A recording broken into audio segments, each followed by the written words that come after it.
Je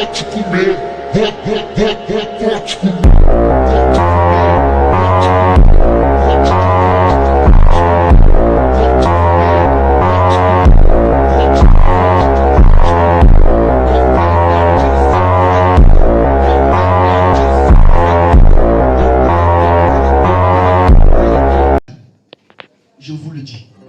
C'est pas. Regardez quelque chose. Le plus important quand tu vas ta vie à Jésus, c'est pas d'avoir le miracle le plus important. C'est de ne pas rater ton salut. Parce que nul ne connaît le jour où Christ va lui demander. Vas-y mon fils. De 2 heures.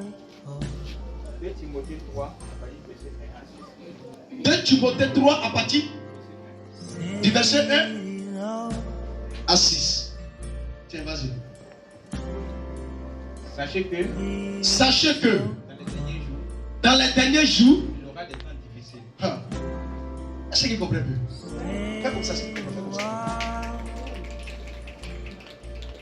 Sachez que dans les derniers jours, il y aura des temps difficiles. Oui, vas-y. Car les hommes seront égoïstes. Car des hommes seront égoïstes. Vas-y. Amis de l'argent. Amis de l'argent. Fanfarons. Hôtel.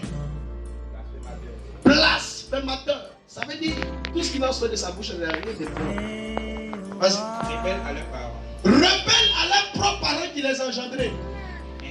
Ingrats. Irréligieux. Ça veut dire des personnes qui sont là, ils n'ont pas accepté Jésus, mais eux ils sont là simplement à cause de la religion. Vas-y. Vas-y. Insensible. Insensible. Ça veut dire qu'il ne va pas réfléchir avant de poser des actes. Pourquoi? Parce que tous ces signes nous attestent que nous attendons vers fin d'année. Fin des temps. Vas-y. Déloyaux. Déloyaux. Il ne serait pas loyal avec Dieu. Ça veut dire tout ce que lui fait, c'est tromper. Vas-y. Calomniateur. Calomniateur. Intempérant. Cruel. Ennemi des gens du bien. Vas-y. Traite. Emporté. Enflé d'orgueil. Aimant le plaisir plus que Dieu. Il faut aimer le plaisir de la chair. Ils vont mettre Dieu de côté.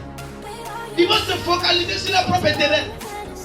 Ils ne vont plus avoir l'amour de Dieu. Tous ces signes nous attestent que l'avènement est bien bel réel.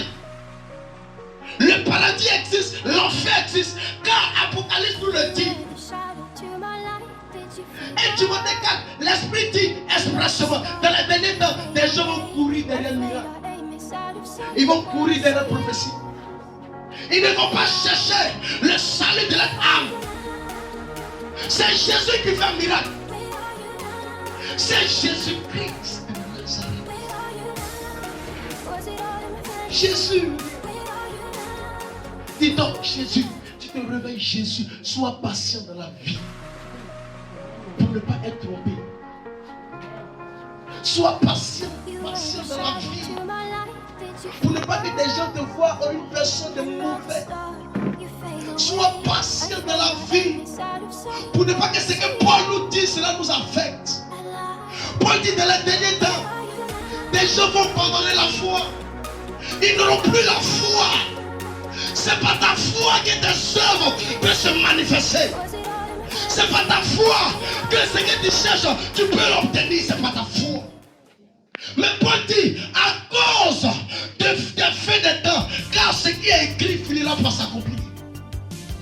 Ce qui est écrit noir sur blanc va s'accomplir, qu'il pleut, qu'il neige. Vas-y, le tour. Oui, vas-y. Jacques 5, à partir du verset 8 à 9. Jacques 5, à partir du verset 8 à 9. Vous aussi soyez patients. Vous aussi soyez patients. Affermissez vos cœurs. Affermissez vos cœurs. Car l'avènement du Seigneur est proche. Car l'avènement du Seigneur est proche. Ne vous plaignez pas les uns des autres. Ne vous plaignez pas les uns des autres. afin que vous ne soyez pas jugés. Afin que vous ne soyez pas jugés. Voici, Voici, le juge est à la porte. le juge est à la porte. Pose la question à quelqu'un. Tu sais qui est le juge? Demande à ta soeur, tu sais qui est le juge? Demande encore à ta soeur, tu sais qui est le juge? Alléluia. Il dit voici, le juge est à la porte. Ça veut dire Christ est à ta porte. Quand la Bible nous dit dans le livre d'Apocalypse chapitre 3, le verset 20, le Seigneur nous dit que je me tiens à ta porte. Si je frappe, tu ouvres, je vais entrer, je viendrai souper avec toi. En d'autres termes, quand il dit je me tiens à ta porte, ce n'est pas une porte physique. Le Seigneur, que quand il se tient à ta porte, ça veut dire en d'autres termes, il examine tes œuvres. Il examine tout ce que tu fais. Dieu dit je me tiens à ta porte. C'est parce qu'il a pris le temps de t'examiner, c'est pourquoi il se tient à ta porte. Est-ce que vous comprenez de quoi je parle? Amen. Acclame le Seigneur Jésus.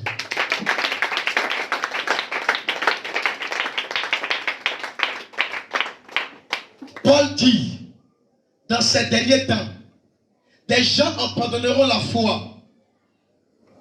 Vous savez qu'est-ce qu'est la foi? La foi peut ordonner à une montagne de se déplacer. À cause de ta foi. Je connais un homme de Dieu qui a utilisé sa foi pour remplir sa bouteille de gaz. Dans un moment creux. Ayopou, un prophète. Il a pris sa foi pour remplir une bouteille de gaz. Lui-même, il en a confessé. Il dit, homme de Dieu, j'étais parti à un programme à Yopougon. Et après le programme, je suis arrivé à la maison, ma femme m'annonce que la bouteille de gaz est finie. En temps, il y avait mon transport juste qui était sur moi. Et ce qu'il a reçu là, c'était pour payer son loyer. S'il doit enlever dedans pour aller charger la grande bouteille de gaz, il ne pourra pas payer son loyer. Donc qu'est-ce qu'il doit faire? Un homme de Dieu. Qu'est-ce qu'il doit faire? Il était obligé de rentrer à une dimension avec Dieu. Il dit il a débranché la bouteille de gaz. Écoutez, nous-mêmes quand il nous a